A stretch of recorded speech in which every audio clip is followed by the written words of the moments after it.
Hey everyone, this is Tony, Dungeon Master of D&D Raw, and before we begin, I just wanted to say, if you enjoy D&D Raw, we would love it if you would support us on Patreon to hear new exclusive content and updates before anyone else. By contributing as little as $1 per month, patrons enable us to dedicate more time to creating episodes.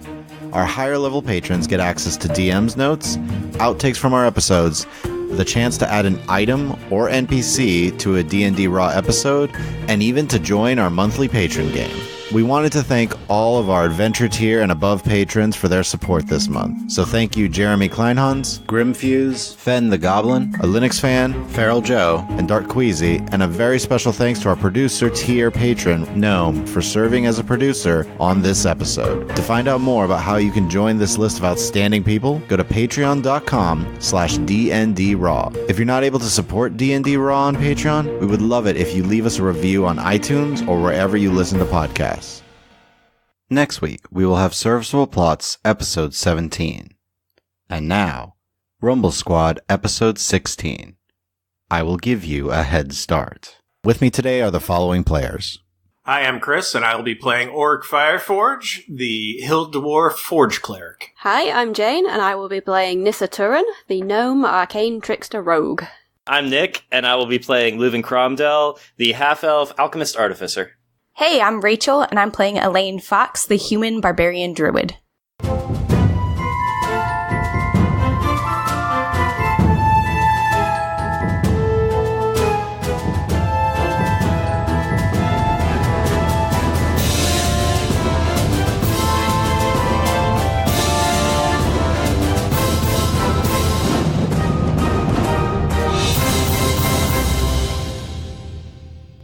Last time, the party finally had some time to relax as they waited to hear word back from the Nephany on their next course of action. They decided they would take the time to rest and craft, making tables, chairs, music boxes, and experimenting with magic items while gathering herbs and communing with nature. We pick back up with the party as Elaine was showing off one of her recently acquired beast shapes. When I was out with Luven and Avelios, I was in touch with Boulder. Oh, yeah? So he said we are welcome in his region.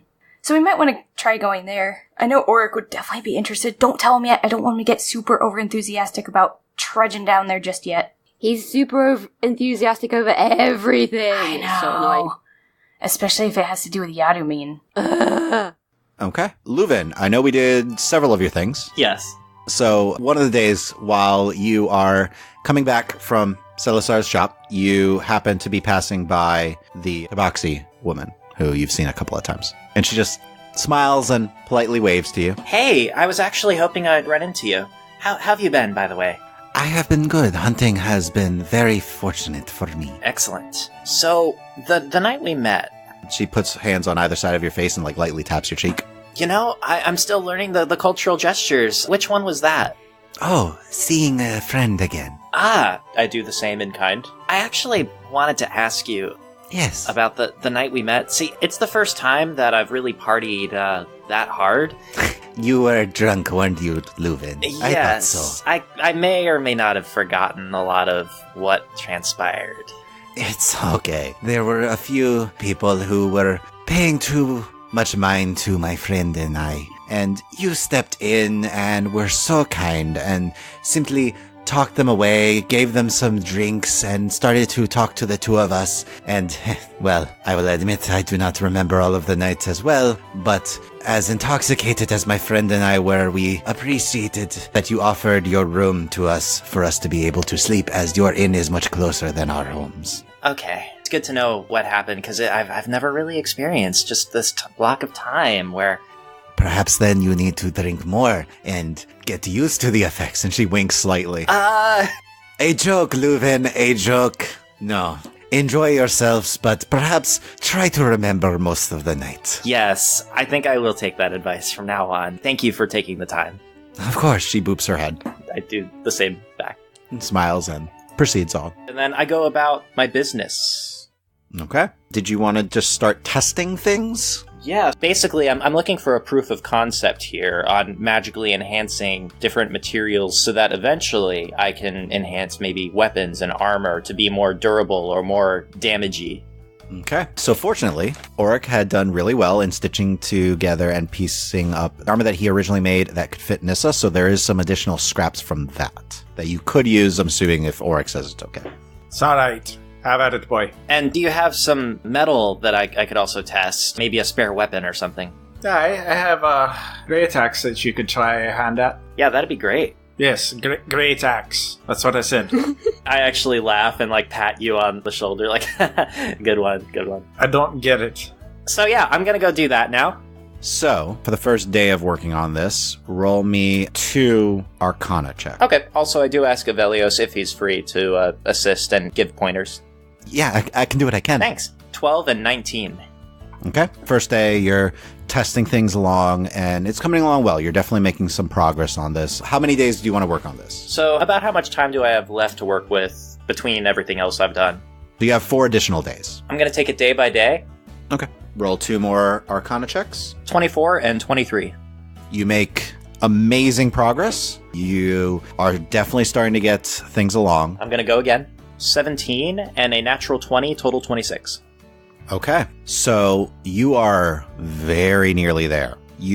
I think you have almost got down how to handle the increase in magic on an item. Now, this doesn't, of course, entail actually crafting an item and putting the magic into it.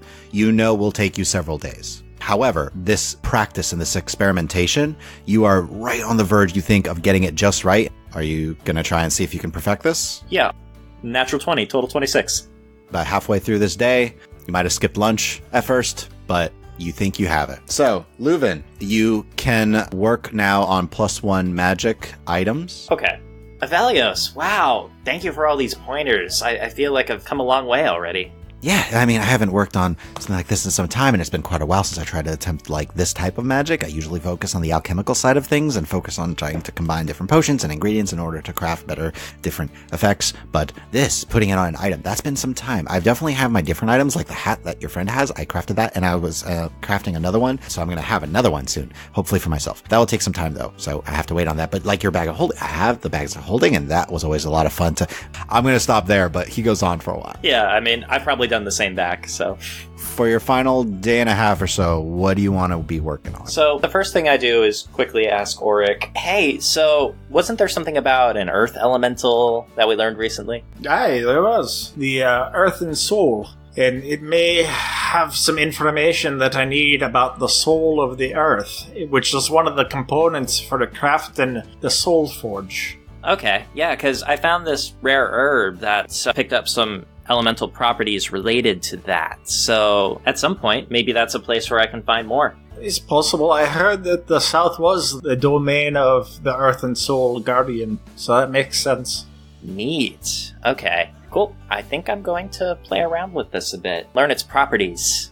Alright, how did your enhancements go?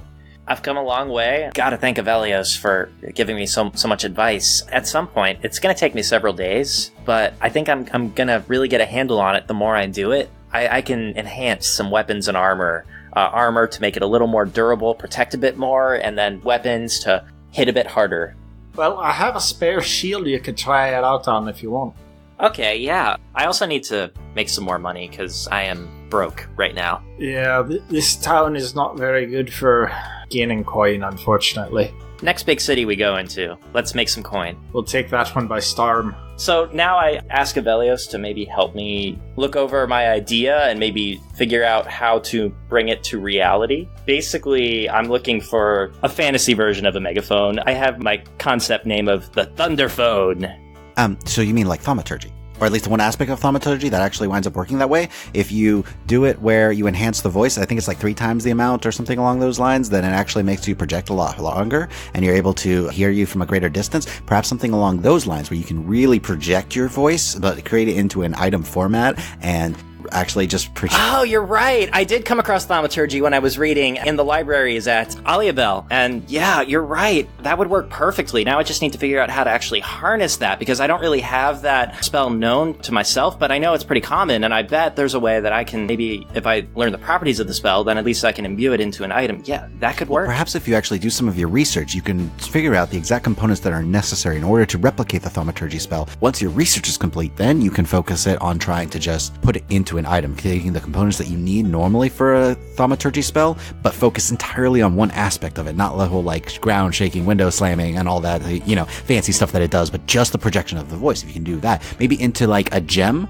or something, or like a necklace that's around your throat, so you can just tap it and activate it, so it activates like the thaumaturgy spell, and then you have it and project it out like that, and that way that can still get you the effects that you're looking for and just get the crowd in that you're talking about. That's genius. Okay, I'm going to start looking into that right now. If you want, in town, there's a little bookstore. It's run by this blue dragonborn woman. It's called the Adapt Book. And it's like, she takes a while for her to find anything, but she is really good, and she has a great collection of what she was able to get. You want to go right now? Let's go right now. All right, let's go right now. All right. And I'll spend the next day and a half, looking into Just that. researching? Okay. Yeah. Roll me 2 investigation checks. 14 and 10. Okay. You're well on your way. It'll take you a little bit more time. Okay.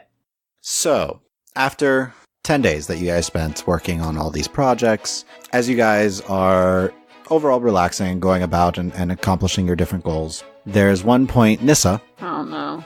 Where you're tinkering, you're focusing on your different objects, when you hear a familiar voice kind of calling as the platform has just risen up. There's people that have just arrived. First you hear, "We are looking for," they called themselves Rumble Squad.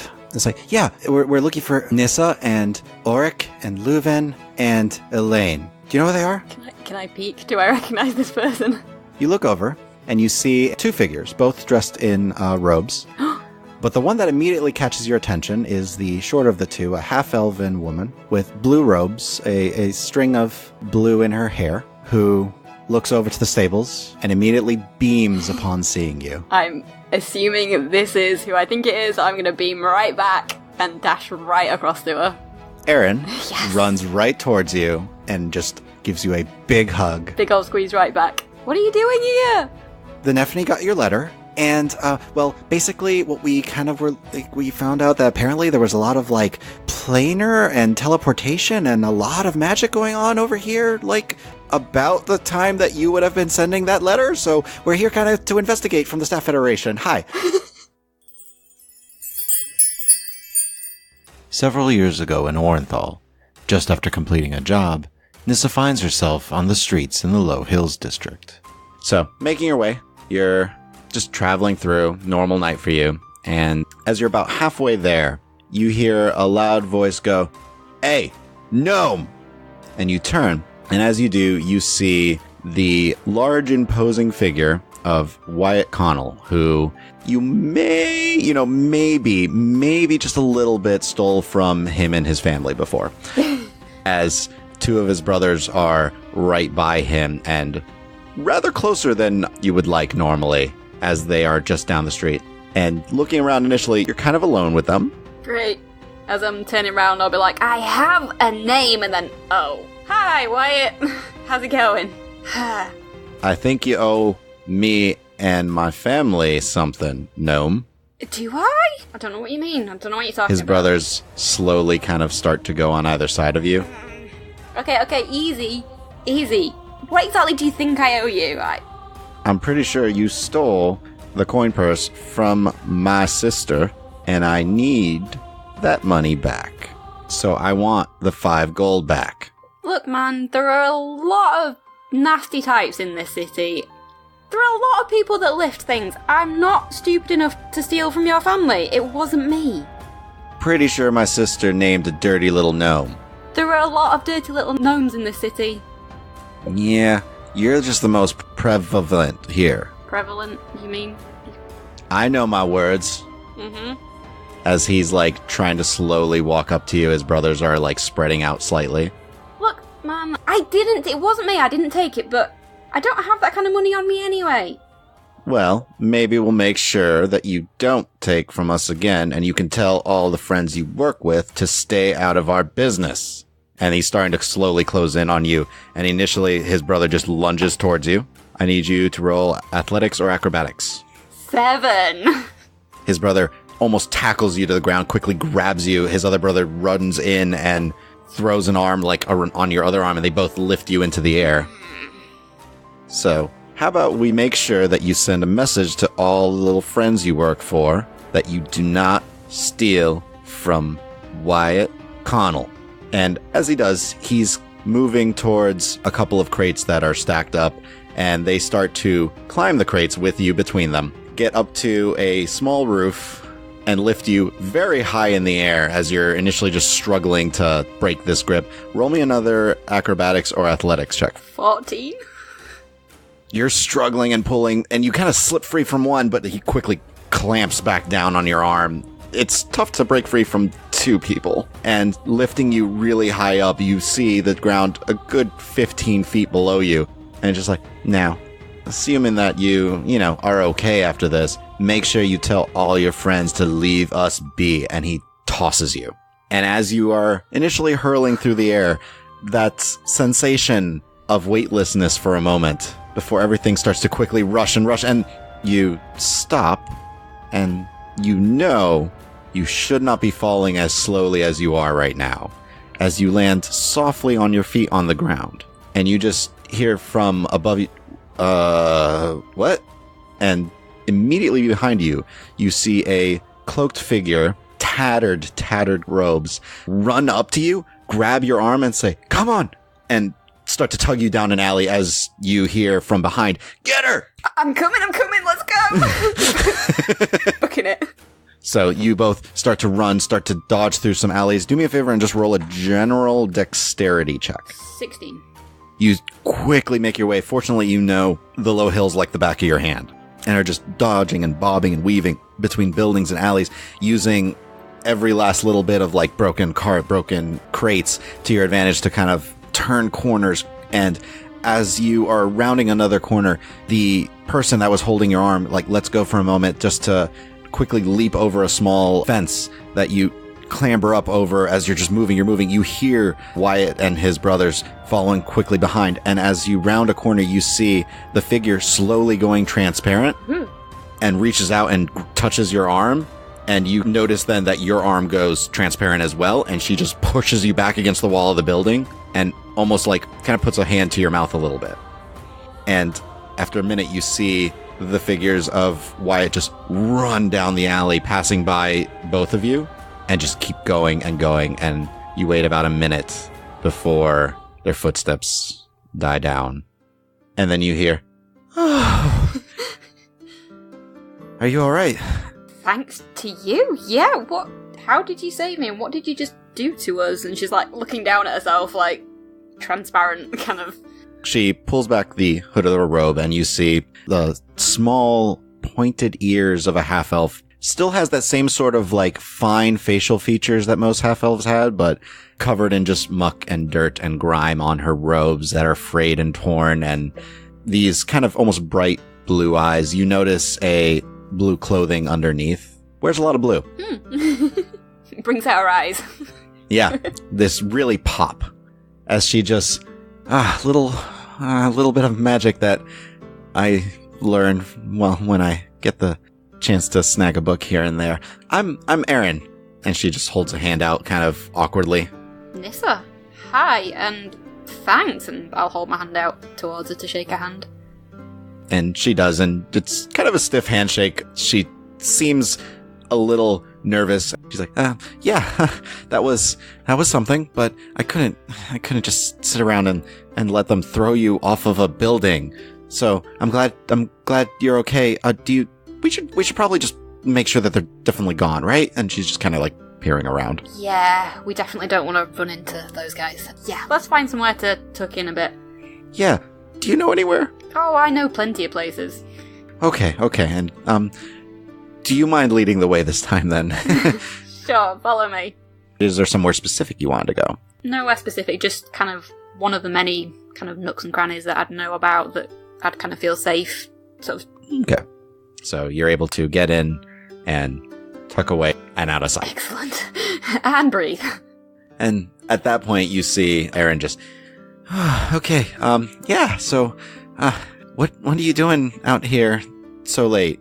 I mean, if you don't mind my asking, I don't mean to be nosy. I just was curious because, well, those guys were big. What did you do to make them so upset? I mean, they were really big and kind of scary in that sense. And sorry, I prattle. Yeah, you do, kinda, but it's okay. I don't get to talk to that many people. It's fine. Oh, me neither. I'm usually caught up in a book or something. But yeah, sorry, I was asking you questions and you wasn't giving you a chance to answer, and she kind of like just scratches the back of her head a little bit. Yeah, those guys. I wouldn't normally go anywhere near their family. They're not good news. I may have lifted a coin purse off that guy's sister. I don't think I realised it was his sister, though, until it was too late. I mean, they seem like jerks. Yeah. And, do you live, and she kind of looks around, do you live around here? You could say that. I kind of live here, there, and everywhere. Wherever I can tuck myself. She actually kind of seems to really relax for the first time now. Yeah, I understand. I'm kind of don't really have a home specifically myself. It's been some time. Low Hills is tough. I'm sorry. Yeah, it is. I grew up in an orphanage here, but I'm on the streets now, so yeah. But you seem like you're taking good care of yourself, except for the big, scary guys. I'm trying. I know my way around the city fairly well, and I know who to go to get some work and stuff, so I'm kind of surviving okay. Oh, nice. I'm always looking for work too, if you can ever include me on any of these jobs. Oh, and she kind of reaches into her robes a little bit and pulls out like a quarter wheel of cheese and breaks it up. Here, sorry, I didn't eat dinner yet. Oh, thank you. And I'll pull out the bread I have and break some off and give it to her and say, here. She looks excited and just kind of thinks, thank you so much. And then she has a little bit like, You haven't eaten in a while, have you? I mean, I just got enough to get this cheese. Yeah. I might have used that spell earlier to get this cheese. How? Well, when they couldn't see me, it's a lot easier to slip something under my robes. Do you think you could teach me that spell? Could I do magic too? I'm sure. I mean, okay, so have you ever heard of the great wizard Daryl Mavis? Nope. Alright, so he came from the Low Hills just like us, and he just was really good at magic, and they let him into Zoxiara's. Like, he was able to lift himself up. And I was kind of hoping that maybe if I could get really good at magic, then I could get out of here and actually have a place to stay for the night and food at normal times. And if I can teach you, then we can both get out of here. Wait, someone from the Low Hills made something of themselves? Well, okay, so he actually was such a big deal. Have you heard of the Staff Federation? Nope. So, the Staff Federation is a group that was started by Daryl Mavis a long time ago, and they go around and basically just protect people from things from other planes of existence. So, like demons and the Darakul and stuff like that. Whoa.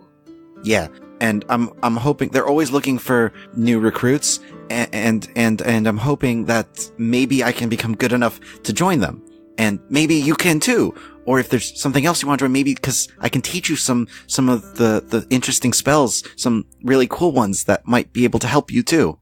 That would be amazing. This is something you really, really want, right? I mean, it would be so cool. I would love to be able to go and explore things and learn about interesting places and magical items, and it would just be really cool. Listen, look, you know where to be, you know where to go right now, so how about stick with me? I'll try and get us as much regular work as I can do, and whatever else you need to help get you into this place.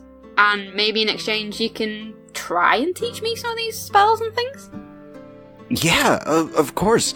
Oh, I can teach you. Okay, it's a fun one. So, she kind of looks around a little bit, and after a moment, she goes over to a small, like, puddle of water that's on the ground. Okay, so she puts her hands together and begins to do an incantation, and you see her, like, touch the puddle with her fingers, and sparks of electricity shoot out. That's a good one, because usually, it doesn't hit really, really hard, but it's enough that you can hit someone with it and then run away. That's so cool, man. I wish I could do that to Wyatt. Oh. Well, maybe if I can teach you that one, then you can do it to Wyatt. Yes, that'd be so good for all the time he picked me up and threw me all around the place. I'm okay to teach you that against him. Yes. Yeah, so that one is called Shocking Grasp. It can be really useful. And then there's another one I learned that you can use to maybe play some pranks on people. I don't know if you like pranks. I'm all about pranks, dude. You have no idea.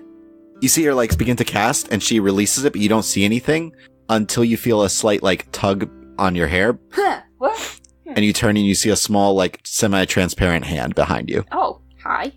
So that's called Mage Hand, and it kind of holds out like it's going to shake your hand. I'll like look at her, raise eyebrow like, I'll like put my hand out towards the mage hand. Shakes your hand. Yeah, so that one's really cool too. And that one's a lot of fun because you can then move some stuff around and maybe make him think he's crazy. I am getting so many ideas right now, man. So many ideas. So that's Mage Hand, and that's shocking. There's a lot of other ones I can teach you, like the one and she starts to go on for a little bit, telling you about the Featherfall spell that caught you and the invisibility spell that kept both of you safe. Hey, so Mage Hand touched me. Can Mage Hand pick things up? She does the spell again, and you see her kind of go over to a bunch of rolled up rags that you've been using as a pillow, and kind of lifts it and holds it up in the air. It can hold a little bit of weight. Not a lot. It's not very strong, but it can definitely lift and move some things around. Oh, that would be so useful in my line of work. Ooh. Oh, yeah? Yeah. What do you do specifically? I'm just curious. I'm sorry. I tend to be a very curious person overall, and it's nice to actually get to sit and talk with someone. It is nice to talk to somebody, for a change. Don't hate me, will you? But, I'm kind of sneaky. I'm small, I'm sneaky, so I can kind of, maybe sneak in places I shouldn't and play pranks and, maybe lift some shinies here and there, And you can do that without getting caught? Yeah. That is so cool. I wish I was actually really sneaky like that. I mean, I have the invisibility thing, which is good, but I have 2 left feet, so I'm not very quiet. Maybe I can teach you to be quieter then. If you're teaching me spells and stuff, I'll maybe try and help you with being quieter. How's that? Nods enthusiastically and holds a hand up. Deal. Shakes on it. We return to the present day, where Nissa, Aaron, and Aaron's companion are all standing by the main elevator of Ascenthios. I assume we found them, then? You hear from the man beside her. Oh, hi. Yes, Master Domin. Sorry, this is my friend Nissa. And before you see a human male, kind of a rough, scruffy, grayish brown beard. You see a little streaks of gray in his hair. A few, little abstract tattoos along his neck, and you see some on his arm. Ooh. A bow slung across his back. Pretty simple clothing, but he's just looking at you kindly. He's kind of squinting a little bit in the bright light. Nissa, turn. We received your message. Are the rest of your companions here? Aaron hasn't actually, let go of you from the hug, really. She's, still half hugging you. I'll try and kind of detach myself. And she quickly, fixes her robes, even though they still have a few patches that are clearly hand-sewn by her. My companions are here. Yes, they are around and about working on various projects. Very good. Do you have the item on you, or does one of your other companions do? One of my companions has it. Could you lead us to your companions? Of course. This is a fascinating place. I've never been to Ascenthios myself. Please, show us the way. Okay. So, you guys are proceeding along, and you see Aaron, seems to be a bundle of energy right now. I have so much to tell you. I've got so much to tell you, too. Oh my gosh, there's so many new... Okay, so I haven't learned the spell that we talked about yet. I'm almost there. I've got, give me another day or two. I still have to finish copying it down. It costs a lot of money to make these spells. Did you know that? I know, and I still try and send you stuff when I can. Come on, you really need to learn it. I've almost got it down. I miss you so much. You need to learn that spell. Oh my gosh, once I get that spell, then we can talk every day. Yes. At least for a little bit. I can only do a few words, but it's a cool spell. It's better than nothing, which is what I'm getting right now. I know. Okay, soon. Please, I promise. Soon. Yes. So, I got to read your letter. What craziness did you guys get into? So much. Okay, I guess you should tell both of us once you're all together, but I really want to hear the stories. Also, did you learn new spells? Yes, I can make people go to sleep now. Oh, I don't know that one yet. You gotta teach me that. I'll try. I'll see if I can teach you anything new, too. Please. Yeah. Oh, I do have a present for you. It's a little weird. It's kind of funny if you want to mess with somebody. When do I not want to mess with someone? Come on. Okay, it's a weird little magical item, and it has some, like, really funny effects if you want to really mess with somebody. But it really only has the one effect, but I'll show you later. Yes, please, yes, please, yes, please. So, who are you heading to first? You know where everybody is. I'll head to get Auric first, especially as he has the item as well, so, and then Luven, and then Elaine. So, you arrive at the shop, you hear the sound of hammering in the back. You can see through, and you see Auric standing, arms behind his back, watching the work. Very good, very good. Auric, you are able to notice Nissa walk in with a half-elven girl and an older human male. Auric, you got a minute? I suppose I can tear myself away for a bit. What's on your mind? It's loud in here. Please feel free to use the side room there. It's a bit quieter if you want. Thank you, Adriel. Because she's like right in the middle of like dealing with the metal and she needs to hammer it while it's hot. We will talk later, Auric. Thank you. So you're Auric, right? I am. So do you have the item? We're from the Staff Federation. Sorry, I probably should have led with that. We're from the Staff Federation. Oh, what item are you referring to? The item that the Nephany want us to look at. I don't know if we received instructions to give it over to the Staff Federation. She takes out of a pocket a folded piece of paper, hands it over to you. I will look it over, inspect it. Signed by Dorora Ilfik here, it says, should you require, these members of the Staff Federation can escort you and the item back here unless there is further research to be done on the item. Alright, seems to check out. Yes, I have the item on me. Is there a safe place where we can inspect the item? It is said to be of concern. I could see how it might be of concern to the Nephany.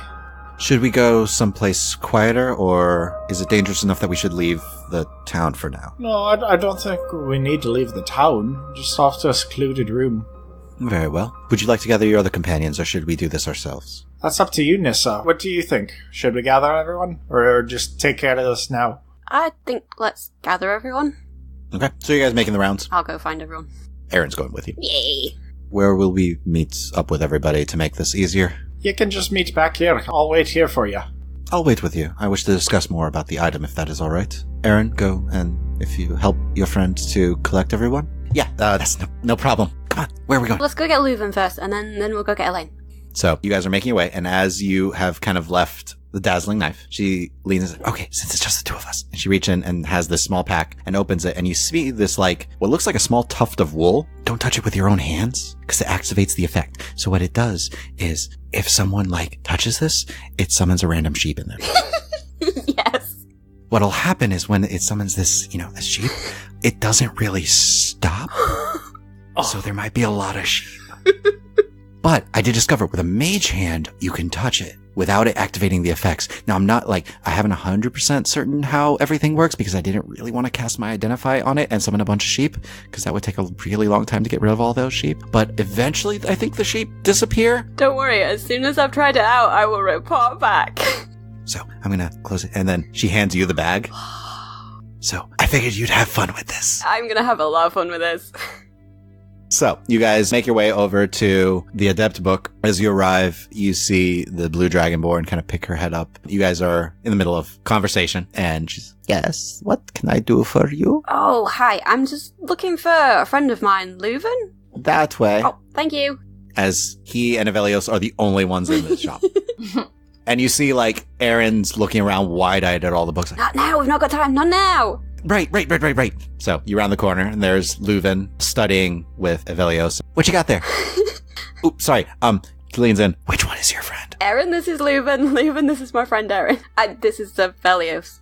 Okay, so you're the one that they were supposed to make contact with, and then you weren't here. Yeah, who are you? What are you here to do to me? What is he here? Luven? Kind of starts to back up. It's like, no, he, looks at you, Nissa. Is he okay? She's just been through a lot. Hey, Nissa, and hi, nice to meet you. Luven, you feel a tap on your shoulder from behind you? Huh? I look. You don't see anything. Nissa, you did catch a mage hand slowly, go around some bookshelves, tap him, and then disappear. Oh, that was weird. You didn't see him? Huh, no. Well, whatever. Nice to meet you. Hi. And she goes to shake your hand. I return the gesture. I almost start with, the Ascenthian greeting, but then I catch myself, and I do the handshake. What was that? Is that a method from here? Wait, you're not from here. Where are you from? Solana, near the research city Aliabel. Oh, I haven't been yet. How is it? Like, were you able to go actually into the research labs? Because I've really wanted to study the books there. I love it. I've only been allowed in a couple times for small things, but oh man, to have my own lab like that someday. For now, we're. Oh, I don't know about the whole lab. Sorry, that's not my thing. I just like the spells. Sounds like they really mess with spells. Oh, they do. They do. Okay. So we need to go get someone else, right, Nissa? Yeah, Elaine, she's swimming. Luven, sorry to interrupt your studies. We need to meet back up with Auric and Elaine and everyone to talk about the item. Right. I should actually introduce. I'm from the Staff Federation. We were sent from the Nephany. Hi. Maybe lead with that next time, maybe? That's probably a good idea, huh? Oh, cool. The Staff Federation in the flesh. Wow. Yeah. I don't know everything on the mission and why specifically we were sent. I guess, well, we weren't that close, but we were kind of in the area. But anyways, sorry. Where's Elaine? She's swimming. Really? Yeah. Well, Evelios, I think we made some great progress. Thank you again for all the help. He is squinting at Aaron a little bit like... Don't you squint at my friend. So she's, it's okay? She's okay? Yeah, everything's fine. Okay. Close the book, kind of like carefully tucks it back. Sorry, can I get my mage hand to tap Evelios on the shoulder? Roll sleight of hand. 18. But he like spins around and you see him like hands up like, wait, who's there? Shh, Evelios, it's a bookstore. Shh. You hear, quiet. I am reading right now. Yes, thank you. Okay, off to get Elaine. So, you guys make your way. You know where Elaine likes to go swimming, so you can lower down to the platform and you see just Aaron's like, kind of like looking around and studying everything. And is that her? I think so. I will yell and wave. Elaine, you see Nissa call to you and wave from the shore, and you see behind her Luven, Evelios, and this half-elven woman who is also waving. Awkwardly wave back, like, okay, and then swim over. Luven's waving too. Of course he is. Just all three of them, like, awkwardly waving, like, hey! I meant I was waving as in the, like, come to shore, come here kind of thing. Everybody else is just waving like, hi! Yeah. That's actually what I pictured. Yeah. As you're swimming back, at one point, Oscar's kind of peeking around, and Aaron's, Oscar! And she pulls a little finger out and, like, scratches him. He's still good? Yeah, he's doing good. See, he missed you.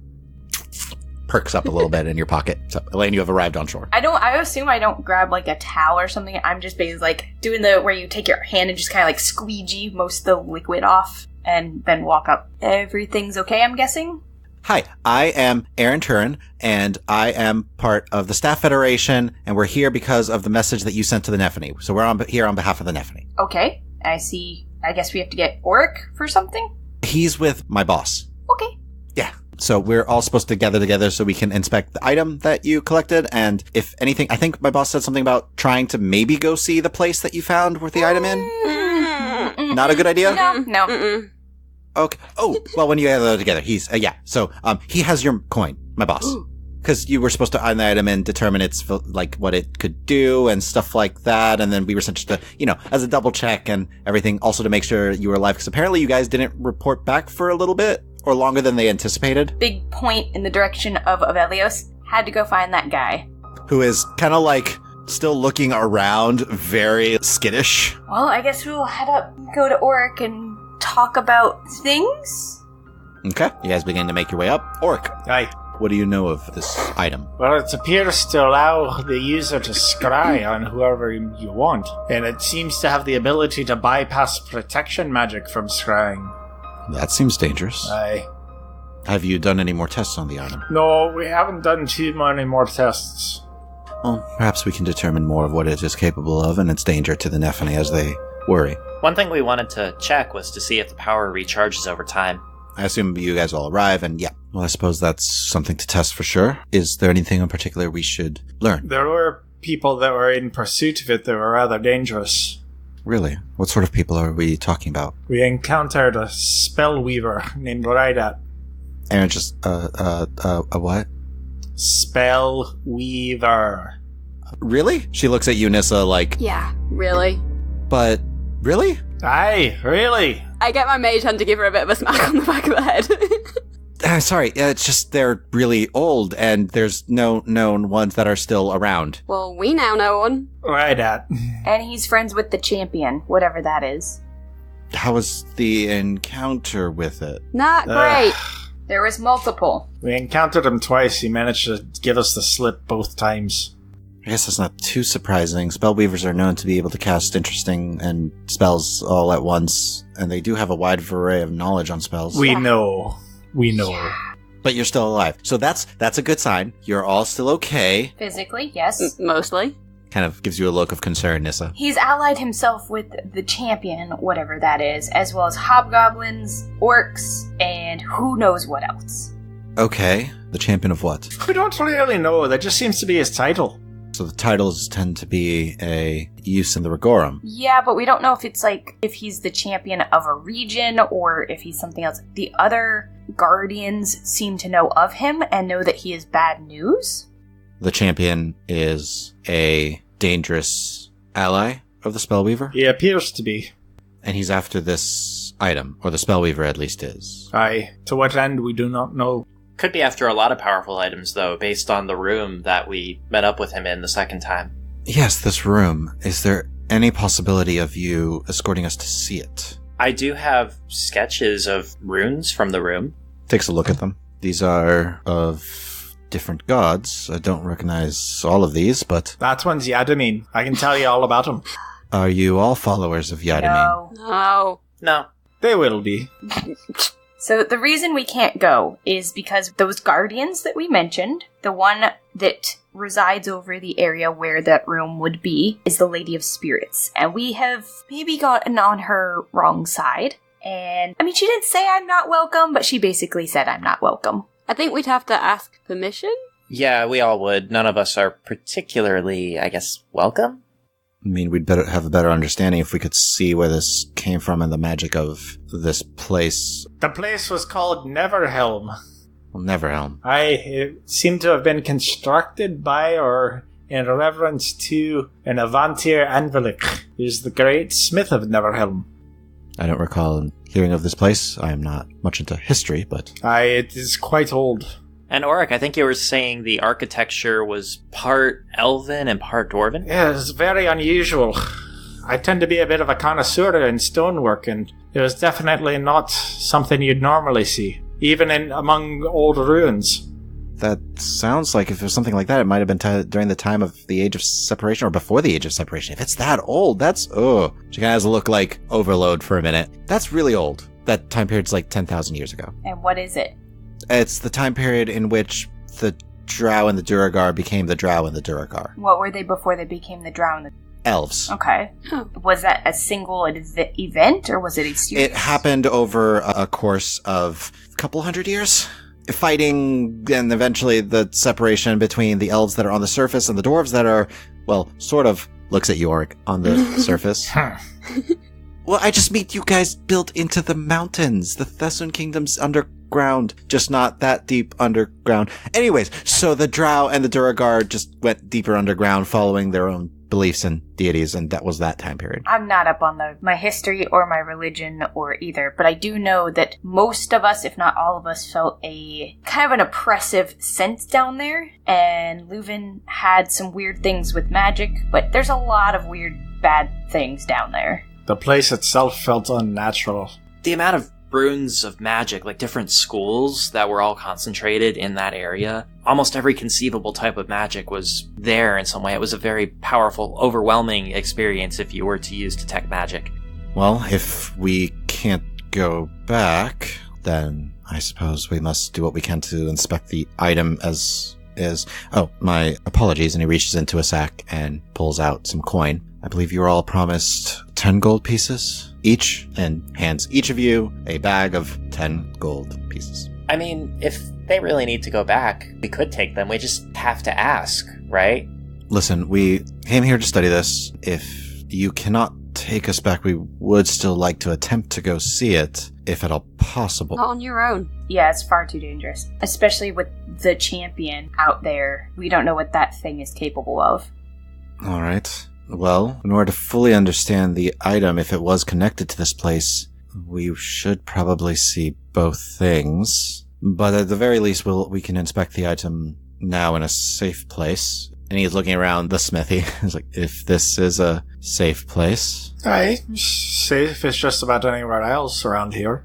But is it safe for them, for us to use it here? We haven't noticed any maleffects when we tried it before. No, but we are also using it in its place of power. I mean, do you think there's a chance that it could cause harm if we were to use it here? Not my area of expertise. If you guys are worried about it, we can go out of town. Well, better safe, right? I mean, we can just go a little bit out of town and try it. I think so, especially because, as a reminder, we are about 100 feet up in the trees. If it were to, let's say, break all ropes or something wildly bizarre and weird that your magic things tend to do, then we would be sorely in trouble.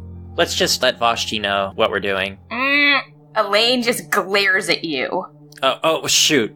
Luven, you hear a voice in your head. What was that name? Luven, roll a d20 for me. 2? Okay. Well, who are you? I assume I can respond in my head. Me? Yes. Come now, dear. Don't play dumb. I mean, I'd like to meet you, but... Where did you hear that name? I have a lot of pen pals. Actually, specifically, I'm part of the Neversoul network, and it's just one of the people that I write to sometimes. Roll deception. 9. Oh dear, it is a terrible idea to lie to me. Okay. One more time. Try again, dear. Guys, someone's speaking in my head. Luven, make a wisdom saving throw. 16. So, Luven, your mind drifts back to the past, to an event that occurred nearly 10 years ago, as you find yourself home. You were hanging out at the stables, taking care of the horses, doing your normal chores. Your siblings were nearby. Tethys, you see, kind of tending to this garden that your mom likes to upkeep, and Etrian is going about and helping with the various horses that you have on the farm. Your dad is taking one of the horses out and doing a few laps, making sure that its training is going well. Moving about, Etrian kind of just, Luven, can you do the next one? I'm so tired. Yeah, sure. I need some more practice with this anyway. Is this the right tool? I think it is. No, not that. You have to use the pitchfork, the big one over there. Right. I'll get this one day. Yeah, thanks, Luven. I'm just gonna sit for a minute. It won't be long. You okay? I just feel like I've been doing this all day. I'm exhausted. You hear over and over, Luven! Look how pretty this is! You see Tethys kind of coming over, pointing towards this flower that's been slowly growing in the garden. Wow! Nice job on that. I know you've worked hard on these. Yeah, it's gonna grow big and pretty, and it'll be great, and Mom will really like it, don't you? Oh, you guys have done a great job! She's looking around the stalls. Thanks! You don't want to trade, do you? I could try it. And she goes over to one of the pitchforks and grabs one and starts to slide it across. Just kidding. Pat. Oh, but I can help. Hey, you're doing great. Really better than I am, if we're being honest. Thanks. So she's goes and starts to drag the pitchfork back, and as she does, she trips, and you remember this. You feel like you're reliving this moment. Everything's playing out exactly the same. You can't seem to change what you're doing either, but as she trips, you recall what happens next as the pitchfork spins suddenly and smacks one of the horses on the side, and it just lifts its hooves high in the air, and you freeze. Tethys on the ground nearby. What happened next in your memory, Luven? Somehow, even in his tired state, Etrian was alert enough to see this was going on, and he bolted over and kind of just tackled Tethys out of the way. So Luven was still in the path of the hoof, and he remembers kind of, little flashes of light as it struck him, and then he woke up a good time later. So you remember how this plays out. You see Etrian just leap from the hay bale he had sat on, just runs over. You vaguely recall kind of the events that occurred immediately after this. You don't remember Etrian getting hit by a hoof, or Tethys. And yet, again, you see it as if it's played again. The pitchfork falls, smacks the horse, Tethys falls to the ground, Etrian runs up, gets kicked. Tethys gets injured. Again, and again, and again. Luven, you take 34 points of psychic damage and fall unconscious. There is blood under Luven's nose, under his eyes, and out of his ears. Cure wounds. Luven, you have 4 HP. as you come back to consciousness. You no longer see that vision. I'm hyperventilating a little bit.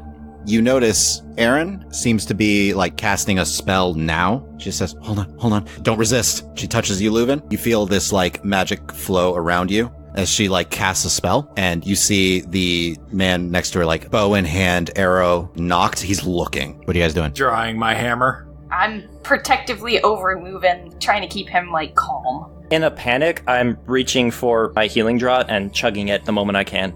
Okay. I'm kneeling down next to Luven, kind of trying to reassure him, make sure he's alright, but I'm also going to, like, look at Erin and go, what's going on? I don't know. If someone can see him, I just cast a spell so now they can't. At least temporarily. Nice. The voice was asking for the name that I said and where I learned it, and I tried to lie, and that's not something I usually do, and then I saw something horrible. Perhaps we should move from here. Yeah, I'll help pull you up to your feet. Do I successfully chug my draught? Yeah. That's 6 back. I'm at 10. So, where are you going? We're going out of the city. Okay, you're leaving the city. I'm making sure we all have our stuff, in case we decide not to come back here. Okay, so you're grabbing your stuff? Yeah. Are you taking Anvil? Probably leave him here for now. Okay. But for...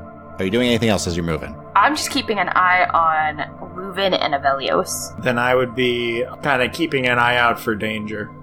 Okay, so you're moving into Villas. Wait, what Luven? What voice did you hear? What did they ask you? They asked you about the name? Let's get outside the city, and then I'll tell you. Shoot, I shouldn't have said that at all.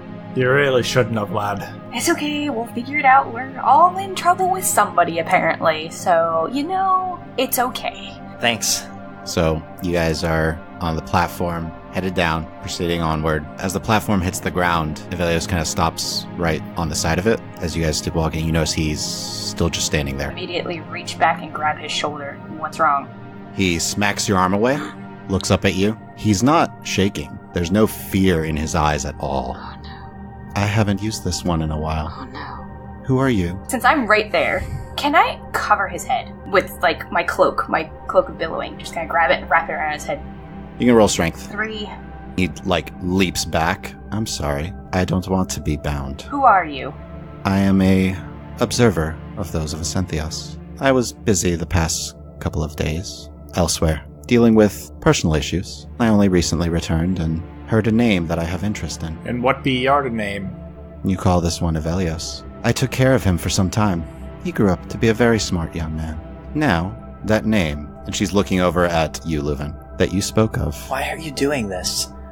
Roll persuasion. 13. Because the outcast is one that I have great interest in. I don't let slights against me go unpunished. 2 people, 3 I suppose, have truly done any harm to me over the many, many years. Only one of them still stands. Now, where is the outcast? I'm going to step and break the line of vision between Luven and Avelios. Luven's just shaking. We don't help people with grudges. That's not our line of business. Elaine, make a wisdom saving throw. 21. Good attempt. You held a grudge. And look what happened to that sailor. I didn't hold a grudge. I took care of the business. And that is what I intend to do. So where is the outcast? You can do it on your own if you think you're powerful enough. You really don't know how the guardianship works. Aaron, by the way, is looking around. You see the man bows pulled back. He's studying everything right now but Avelios as he's searching. I was like, Nissa, what? I don't know. Can I try to knock him unconscious? Do non-lethal with a weapon with my scimitar. Okay, go ahead and make your attack roll. 7. You draw in as a surprise and try and swing, and just steps back and out of the way. Oh dear. Are you going to make this difficult for me? Well, I'm not making it easy. Why should we help somebody who's possessing one of our allies? You think he's one of your allies? Oh dear. You really don't know. Oh, he's always worked for me. And who are you? You've yet to tell us. Your name's first. No. It's okay, Elaine. Interesting. You are all fascinating. Oh, 10 gold. They really gypped you. They? Oh, the Nephany, dear. A non-detection spell. She looks kind of slightly around your shoulder at Aaron. Not bad, dear. Spell magic should work on that in a moment, but this one doesn't know that spell. Oh, I'm sorry, Elaine. Are you angry? if I at least show you what I look like, will that make you feel better? It's not about feelings. We are not going to help you. You already are helping so much. Enough with the riddles. Why don't you just tell us what you want exactly? I told you, where's the outcast? We told you we're not going to give you that. Very well. I'll give you a head start. She looks up. Are you threatening us? No. And he points, and you see about a half dozen archers all taking aim at you. Uh-oh. But they are. As he points, you kind of look back down and see Avelios doesn't look like Avelios anymore. You see an old woman, human-looking in appearance, milky white eyes. Dear, there are many stories of me. Many people who run from home, who disappear and never return. I know many stories never say where they go. This is my place, dear. 2 choices. You can tell me where the outcast is, or you have a 60-second head start. Long, creepy smile on her face. I'd say the outcast is on the material plane somewhere. You better start looking. 50 seconds. I cast Cure Wounds on myself. We need to go. I'm gonna transform into a Hadrosaurus, and, as I'm about to get on my back, and then transform. I'm gonna carry as many or all of them if I can. Yeah, I need to hop up onto the dino. Hopping on as well. Aaron grabs you, Nissa, and grabs onto now Elaine and casts a spell, and 2 of you turn invisible as you leap onto Elaine, and you guys start bolting. And that is where we're going to leave this episode for today. Thank you all for listening. Please share this with your friends and follow us on Twitter at RulesAsWritten, or check out our website, dndraw.com, and feel free to email any questions to me at dm@dndraw.com. Also subscribe and leave us a review or comment anywhere podcasts are found. And please check out our Patreon at patreon.com/dndraw. And I hope to see you next time in the world of Ostia.